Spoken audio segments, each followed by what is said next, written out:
Hi hello.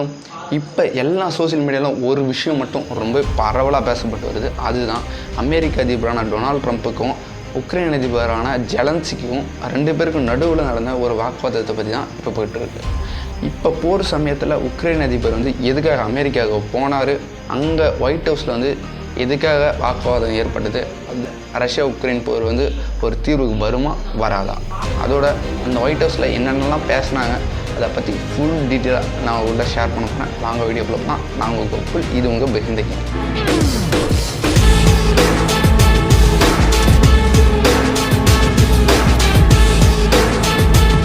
எல்லாருமே தெரியும், இப்போ பல வருடங்களாக ரஷ்யாவுக்கு உக்ரைன் நடுவில் போர் போய்ட்டுருக்கு. இந்த போரில் 2 நாட்டுக்கும் இதில் பெரிய சேதாரம் இருந்தாலும் உக்ரைனுக்கு மிகப்பெரிய ஒரு சேதாரமாக இருக்குது.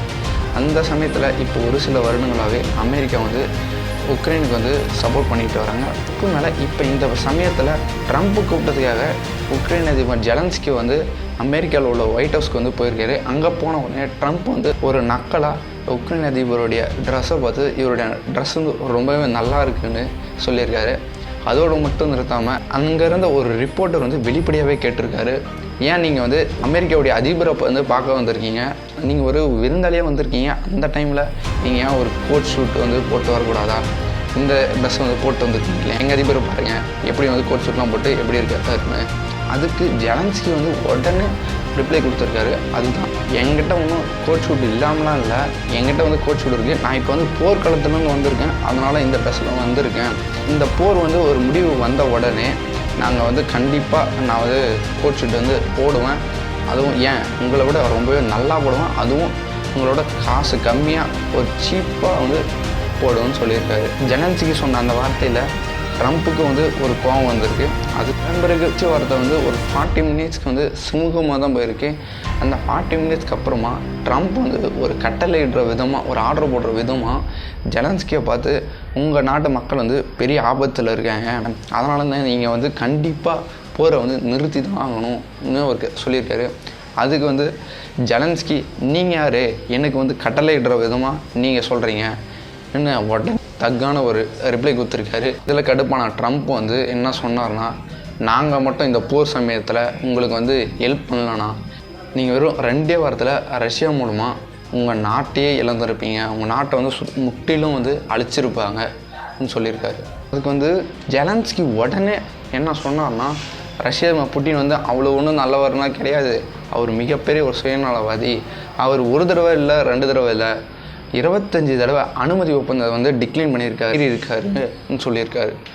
அது பிறகு 2 அதிபருக்கும் நடுவில் ஒரு மிகப்பெரிய ஒரு வாக்குவாதம் ஏற்பட்டு அது ஒரு சண்டையாகவே முடிஞ்சிருக்கு. அந்த பேச்சுவார்த்தை முடிஞ்ச உடனே நம்ம ட்ரம்ப் உடனே வெள்ளை மலைக்கு விட்டு கிளம்பிட்டு ஜெலன்ஸ்கியை அந்த வெள்ளை மலைக்கு விட்டு வெளியே அனுப்பிட்டாங்களாம்.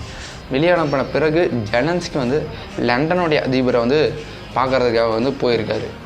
நம்ம எல்லாருக்குமே ஒரு கேள்வி மட்டும் கண்டிப்பாக நடந்திருக்கும், அதுதான் இந்த போர் சமயத்தில் உக்ரைன் அதிபர் எதுக்காக அமெரிக்காவுக்கு போகணுன்றது. நம்ம எல்லாருமே தெரியும், இந்த ஒரு சில வருடங்களாகவே உக்ரைனுக்கு அமெரிக்கா உதவி செஞ்சிட்ருக்காங்க. அதோட அந்த உதவி செஞ்சதில் அமெரிக்கா இது வரைக்குமே $350 மில்லியன் உக்ரைனுக்காக செலவு செஞ்சுருக்காங்க. அந்த பணம் எல்லாமே அமெரிக்க நாட்டு மக்கள் பே பண்ண டேக்ஸ் பணம் தான்.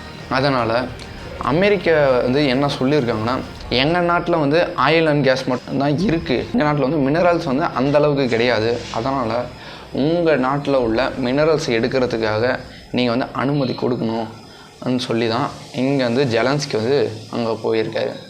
இந்த விஷயத்துக்காக போனவர் இப்போ மிகப்பெரிய 2 நாட்டுக்கு நடுவுலையே போர் வர்ற மாதிரி ஒரு மிகப்பெரிய சண்டையை ஒரு பேச்சுவாக்கில் உருவாக்கிட்டு வந்துட்டாங்க. நீங்கள் இந்த விஷயத்தை பற்றி என்ன நினைக்கிறீங்க கமெண்ட் பாக்ஸில் கமெண்ட். இந்த மாதிரி இன்ட்ரெஸ்டிங்கான இன்ஃபர்மேஷனுக்கு நம்ம பெஹிந்திங் சேனலை சப்ஸ்கிரைப் பண்ணி வச்சுங்க.